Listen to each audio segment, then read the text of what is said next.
Excuse me. Oba Femi versus Tony D'Angelo. Ah, Rocky versus basically just part 3 Rocky. Adrian. Say that again? Adrian, I said Adrian. Hey, Adrian. Now, I'll give you the play-by-play here. It's actually pretty good.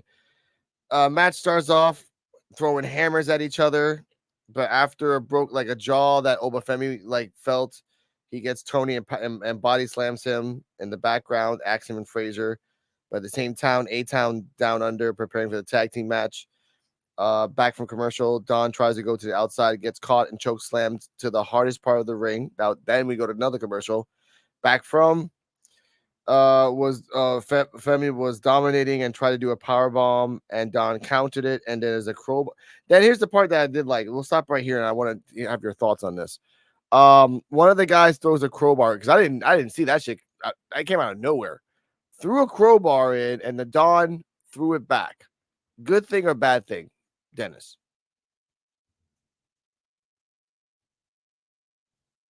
Your thoughts on it? Should he have grabbed the crowbar that time, or should he have not grabbed the crowbar? He should have not, because you trying to make yourself better. You trying to be a true champion. You should have not grabbed the crowbar. Okay, which he didn't. He threw it away. He's like, no, I don't want to win that way. I wrote this down. So there's a crowbar in the ring for so good reason. Later on in the match, the Oba's outside in the back. I mean, not outside in the back, outside in the ring. He does something to the female, then pushes all 3 down. Yeah, he pushed all 3 of them down. Took all them 3 of them down. The Don got mad, started beating his ass. They go to the other side. They did. He went up. Yep. He went to the other side of the ring to the announcement table. Oba was trying to do a power bomb. The Don countered into a spine buster to the fucking table. Mm-hmm. And that was spine buster on the table. Then he throws Oba into the ring, spine buster into the ring for a 2 count. Oba gets up. And I did like this, ladies and gentlemen. And ladies and gentlemen, you know what? The fact that we're Invisible Man for a reason. Let's you know what? You'll see it yourself. How in the hell of the Lord get back to his feet, hoists it up D'Angelo up and over, shoulders down, he did it, the Don did it. Here's your winner,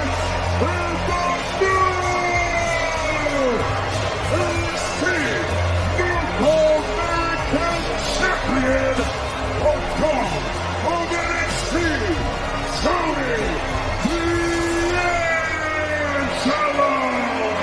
He's not broken. He's whole. And he's the new North American champion. Now, Joe was pissed. Go on, Dennis. This is what I didn't like about the match. Yes. 1, they could have saved that match for a pay-per-view. 2, why they have Obafemi lose with a ugly ass fucking pin roll. Yeah. 3, it took D'Angelo to hulk up, just like it took Obafemi to mush all 3 of them in the face just so he could hulk up and come back and get like that. Yeah. To me, like, this is how I feel about singles matches. Why do you need 3 people to come out with you and it's a one-on-one? Yeah.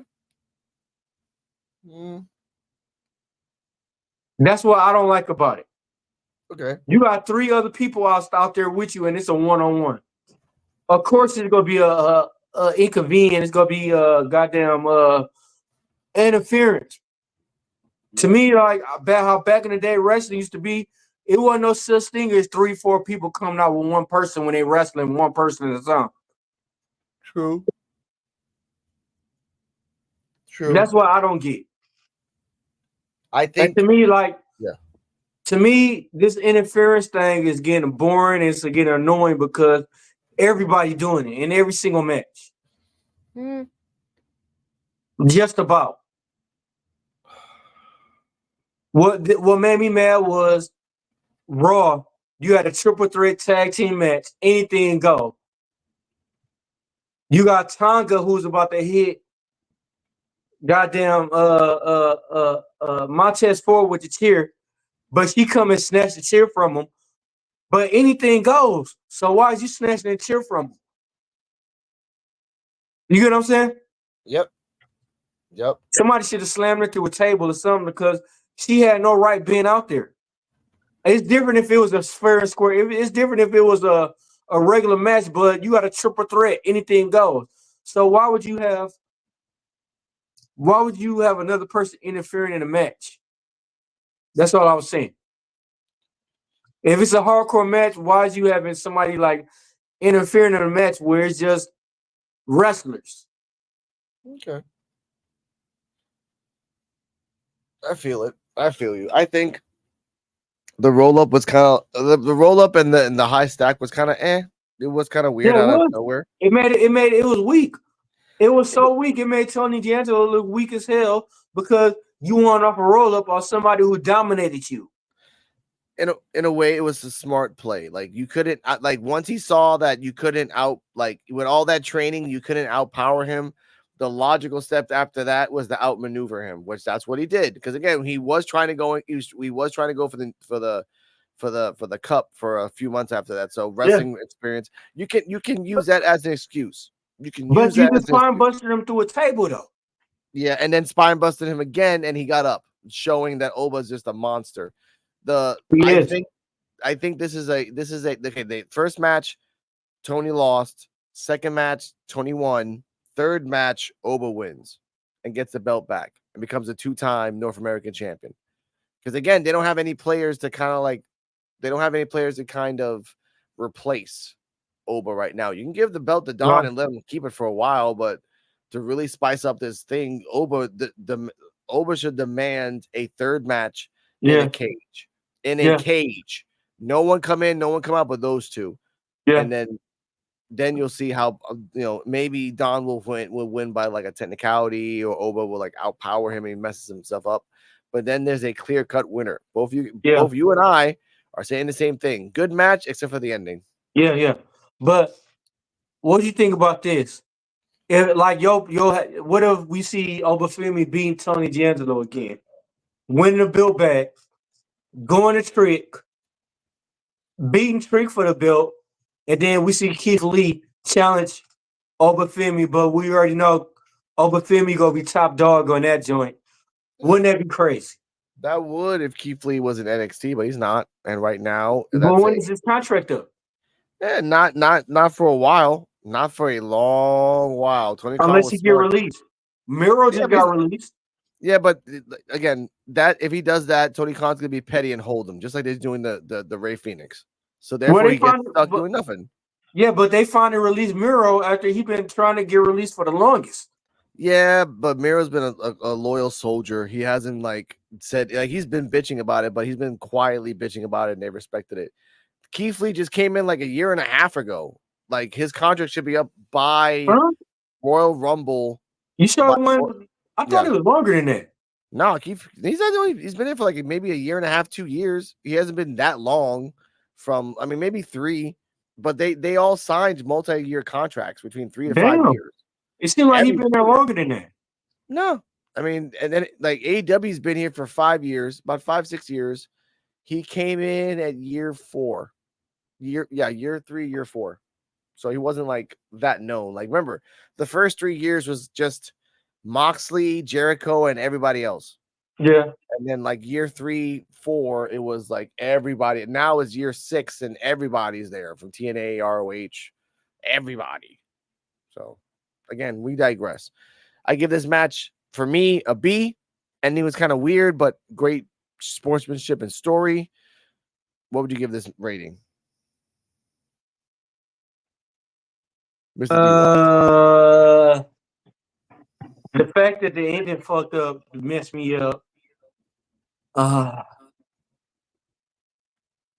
gotta give it a C. C-. That's fine. That's fine. And that's the way it should go, because that's the way it is. Backstage again, this is kind of weird. Lola is talking about being on site because there was a segment backstage last week where Lola and Jada were like talking to each other. They started fighting, and then this week, Lola's in the thing with Oh, that's nice. In the thing with Ava, and she's like, "Hey, I want to fight her." Like, okay, fine, let's go. Like, no, calm the fuck down. You're not gonna fight her right now. Then comes the wrestler that you talked about that has big boobs and big butt. What's her name? She's blonde. Mr. D Walk. Yeah, some random dude some random woman with big butts Lola and a Vice? big. Was it Lola Vice? No. Lola Vice was talking to Ava, and then someone else came came in Oh, backstage. Nikita Lennox. Nikita Nikita Lyons Seaback. came in. Thank you. Nikita Lyons came back, and now Nikita Lyons is gonna fight Lola Vice in the future. Next What are your week. thoughts on that, D Walk? I'm excited. Okay. I'm excited to see about it. I like Nikita. Yeah. And she fine as hell. I'm excited to see how long she gonna stay healthy and where can she go besides this right here. Yeah. It was funny that they brought it up. Lola's like, "Hey, you just came back. I might like you don't want to get messed up again." So I did like that. And then she's like, "Oh, Cole and Ava, we're like friends."